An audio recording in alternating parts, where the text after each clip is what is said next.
अस्सलाम वालेकुम स्टूडेंट्स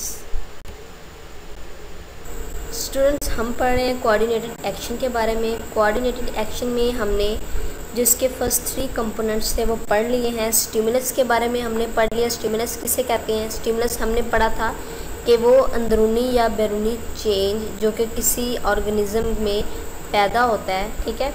और रिसेप्टर हम कहते हैं, रिसेप्टर जो कि स्टिमुलस को डिटेक्ट करते हैं, ठीक है। और फिर वो रिसेप्टर्स जो है वो मैसेज जो पैदा होता है वो लेके जाते हैं कोऑर्डिनेटर की तरफ। हमने कहा था कि जो नर्वस कोऑर्डिनेशन है उसमें जो कोऑर्डिनेटर्स हैं वो दिमाग और स्पाइनल कॉर्ड है, और जो केमिकल कोऑर्डिनेशन है उसमें कोऑर्डिनेटर्स जो हैं वो डिफरेंट ग्लैंड्स हैं, ठीक है। तो इस तरह फर्स्ट 3 जो कंपोनेंट्स हैं वो हमने पढ़ लिए हैं। आज का जो हमारा टॉपिक है वो है इफेक्टर्स के बारे में, यानी जो उससे नेक्स्ट कंपोनेंट है कोऑर्डिनेटर के बाद जो आता है वो इफेक्टर है, और इफेक्टर के बाद जो 5th कंपोनेंट है लास्ट वो है रिस्पॉन्स, ठीक है। इसके बारे में आज हमने पढ़ना है। सबसे पहले स्टूडेंट जो इफेक्टर्स हैं, इफेक्टर्स क्या काम करते हैं? Effectors these are the parts of the body, ये बॉडी के वो पार्ट्स हैं जो कि मैसेज रिसीव करेंगे कोऑर्डिनेटर से, ठीक है। कोऑर्डिनेटर की तरफ मैसेज पहुँच गया है, मैसेज कौन लेके आया कोऑर्डिनेटर की तरफ? रिसेप्टर्स लेके आए, ठीक है। अब कोऑर्डिनेटर से मैसेज जो है वो किसकी तरफ जाएगा? इफेक्टर की तरफ जाएगा, और इफेक्टर जो है फिर वो रिस्पॉन्स जनरेट करते हैं, ठीक है। जो स्पेसिफिक जो नर्व इम्पल्स पैदा हुई है वो नर्व इम्पल्स कोऑर्डिनेटर से इफेक्टर की तरफ जाएगी, और इफेक्टर जो है वो रिस्पॉन्स पैदा करते हैं। नर्वस कोऑर्डिनेशन, 2 तरह की कोऑर्डिनेशन हमने पढ़ी थी, नर्वस कोऑर्डिनेशन और केमिकल कोऑर्डिनेशन। नर्वस कोऑर्डिनेशन जो है उसमें न्यूरॉन्स मैसेज कैरी करते हैं कोऑर्डिनेटर की तरफ। कोऑर्डिनेटर ब्रेन और स्पाइनल कॉर्ड होते हैं, ठीक है। और कोऑर्डिनेटर से जो मैसेज है वो मसल्स और ग्लैंड्स तक जाते हैं। ये जो मसल्स और ग्लैंड्स है ये क्या है? ये इफेक्टर है, ठीक है। यानी मसल्स जो हैं नर्वस कोऑर्डिनेशन में जो मसल्स हैं वो क्या हैं? वो इफेक्टर्स हैं। अब ये न्यूरॉन्स क्या है? न्यूरॉन्स वो स्पेशलाइज्ड सेल्स हैं जो कि नर्वस सिस्टम बनाते हैं। न्यूरॉन्स या नर्व सेल कहते हैं, जिस तरह हमने किडनी के सेल्स पढ़े थे, नेफ्रॉन है किडनी के सेल्स, बिल्कुल इसी तरह जो नर्वस सिस्टम के सेल्स हैं उसको न्यूरॉन्स बोलते हैं। नर्वस कोऑर्डिनेशन में जो इफेक्टर्स हैं वो मसल्स होते हैं।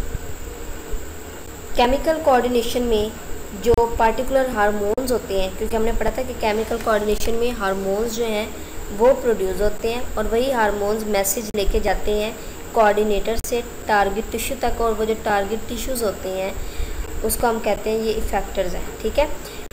केमिकल कोऑर्डिनेशन में जो कोऑर्डिनेटर्स थे वो हमने कहा था ग्लैंड्स होते हैं, जो कि ग्लैंड जो कि हार्मोन प्रोड्यूस करेंगे, ठीक है। अब उन ग्लैंड से जो हार्मोन्स रिलीज़ हुए हैं वो हार्मोन्स किस तक जाते हैं? टारगेट टिश्यू तक जाते हैं, ठीक है, जिन टिश्यू पे वो एक्ट करते हैं, ठीक है।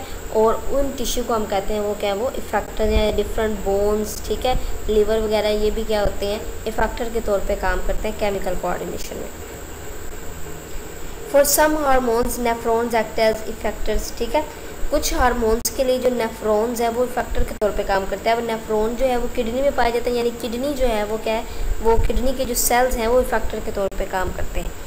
और कुछ जो बोन्स हैं और लीवर्स हैं वो इफेक्टर के तौर पे काम करते हैं बहुत से हार्मोन्स के लिए, ठीक है। यानी कि हार्मोन्स जो हैं वो या नेफ्रॉन की तरफ जाएंगे, क्योंकि नेफ्रॉन जो है वो किडनी के सेल्स हैं जो कि क्या करते हैं और उसमें रेगुलेटरी फंक्शन में रोल प्ले करते हैं। हमने सारा पढ़ा था। तो कुछ हार्मोन्स जो हैं वो उसमें रेगुलेशन में रोल प्ले करते हैं, इसलिए वो नेफ्रॉन्स के पास जाएंगे, ठीक है। तो इस तरह वो जो है ये होम्योस्टेसिस का अमल जो बरकरार रहता है, ठीक है। तो इस तरह कुछ बोन्स और जो लीवर हैं ये भी फैक्टर के तौर पर काम करती हैं कुछ हार्मोन्स के लिए।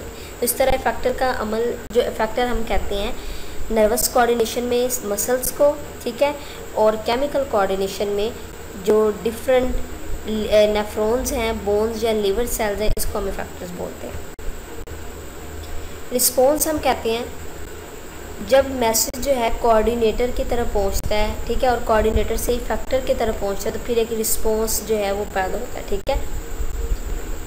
This action is called response, इस एक्शन को, इस अमल को हम रिस्पॉन्स कहते हैं। जैसे कि कह रहे हैं कि हम अपना हाथ वापस खींच लेते हैं जब हम गर्म चीज़ को अपना हाथ लगाते हैं from something very hot, and the movement of the flower of sunflower towards light are response, ठीक है। कि अगर हम अपना हाथ वापस खींच रहे हैं तो ये भी रिस्पॉन्स है एक, ठीक है। और जो सूरजमुखी का फूल है, सनफ्लावर जो है, उसकी मूवमेंट सन की तरफ, लाइट की तरफ होती है, तो ये भी क्या एक रिस्पॉन्स है। यूजुअली नर्वस कोऑर्डिनेशन जो है ये इमीडिएट होती है, जिस तरह हाथ अपना जो है हम फ़ौरन वापस खींच लेते हैं तो बिल्कुल इमीडिएट जो है रिस्पॉन्स होता है इसमें, ठीक है। और शॉर्ट लिव्ड होता है, यानी कुछ टाइम के लिए रहता है ये रिस्पॉन्स, फ़ौरन अपना हाथ जो है वापस खींच लें, ठीक है। लेकिन जो केमिकल कोऑर्डिनेशन होती है उसमें जो रिस्पॉन्स होता है वो लॉन्ग टर्म होता है, जैसे कि ग्रोथ जो है, ठीक है ना, स्लो होता है और लॉन्ग लिव होता है, ठीक है, केमिकल कोऑर्डिनेशन में। तो इस तरह रिस्पॉन्स का अमल पैदा होता है। अब स्टूडेंट्स इसमें देखिए डायग्राम में हम इसमें नर्वस कोऑर्डिनेशन को डिटेल में जो है दोबारा इसको डिस्कस करते हैं कि सबसे पहले हमने जो हमारी फिंगर जो है वो हॉट ऑब्जेक्ट के साथ टच हुई है, हमने फिंगर फ़ौरन अपनी वापस खींच ली, ठीक है। अब देखेंगे जो ग्रीन कलर में आपको नज़र आ रही है, नर्व नज़र आ रही है, ये जो है नर्व सेंसरी न्यूरॉन है। ये सेंसरी न्यूरॉन जो है ये मैसेज लेके जाएगी स्पाइनल कॉर्ड तक, ठीक है। ये जो स्ट्रक्चर आपको नज़र आ रही है ये स्पाइनल कॉर्ड का एक सेक्शन है, ठीक है। तो स्पाइनल कॉर्ड की तरफ लेके आएगी, स्पाइनल कॉर्ड से फिर मोटर न्यूरॉन जो है, मोटर न्यूरॉन इफेक्टर्स तक यानी मसल्स तक ये जो है नर्व इम्पल्स लेके आएंगे। जो नर्व इम्पल्स पैदा हुई है, मसल्स कॉन्ट्रैक्ट होंगे, हाथ अपना फ़ौरन वापस खींच लेंगे, यानी ये अमल 1 सेकंड का जो सेकंड्स में ये अमल होता है, ठीक है। तो इस तरह हम अपना हाथ वापस खींच लेंगे, तो इस तरह एक रिस्पॉन्स जनरेट हुआ है, ठीक है।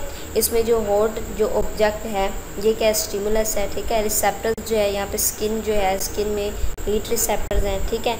इसके अलावा इसमें कोऑर्डिनेटर्स जो है वो स्पाइनल कॉर्ड है, ठीक है। इफेक्टर जो है इसमें मसल्स हैं और रिस्पॉन्स जो पैदा हुआ है हमने अपना हाथ वापस खींच लिया, ठीक है। तो इस तरह ये कोऑर्डिनेशन का अमल इस तरह से होता है। अब इसमें देखें ये कोऑर्डिनेशन जो नर्वस कोऑर्डिनेशन अभी हमने पढ़ी है कि स्टिमुलस जो है वो रिसेप्टर्स जो है, रिसेप्टर स्टिमुलस को जो है वो डिटेक्ट करेंगे, यानी सेंस ऑर्गन्स हैं, ठीक है। फिर वो जो नर्व इम्पल्स पैदा हुई है वो कोऑर्डिनेटर की तरफ जाएगी, ठीक है। और फिर वही नर्व इम्पल्स इफेक्टर की तरफ जाएगी, उससे रिस्पॉन्स जो है वो पैदा होता है। सेकंड एक जो केमिकल कोऑर्डिनेशन है, केमिकल कोऑर्डिनेशन में स्टिमुलस जो है वो रिसेप्टर्स जो है रिसेप्टर की तरफ जाता है, ठीक है। इस तरह वो जो स्टिमुलस है फिर वो एंडोक्राइन ग्लैंड की तरफ जाएगा, वो एंडोक्राइन ग्लैंड कोऑर्डिनेटर है। फिर ग्लैंड जो हार्मोन सीक्रेट करते हैं वो इफेक्टर की तरफ जाएंगे। इफेक्टर जो है बोन्स या लीवर हो सकती है, अभी हमने पढ़ा, इससे फिर रिस्पॉन्स जो है पैदा होता है, ठीक है। इस तरह बॉडी में जो है अगर शुगर लेवल हाई हो जाता है तो इंसुलिन हार्मोन जो है वो सीक्रेट होता है, जो कि क्या कर देता है उसको कम करता है, शुगर लेवल को कम करता है। और ये डायरेक्टली जो है वो ब्लड में रिलीज़ होते हैं। कुछ हार्मोन्स जो है वो एंडोक्राइन जो है, हमने एंडोक्राइन ग्लैंड्स के बारे में पढ़ा था, जो डायरेक्टली जो है ब्लड में रिलीज़ होते हैं, इनके जो हार्मोन्स हैं। स्टूडेंट्स ये जो हमारा आज का टॉपिक था, ये जो हमने कल और आज का टॉपिक पढ़ा है, ये एक लॉन्ग क्वेश्चन बनता है। Right a note on components of coordinated action. Coordinated action के जो कंपोनेंट्स है उस पर नोट लिखें। नेक्स्ट टॉपिक में हम पढ़ेंगे ह्यूमन नर्वस सिस्टम के बारे में। ह्यूमन नर्वस सिस्टम किसे कहते हैं, कितने इसकी टाइप्स हैं।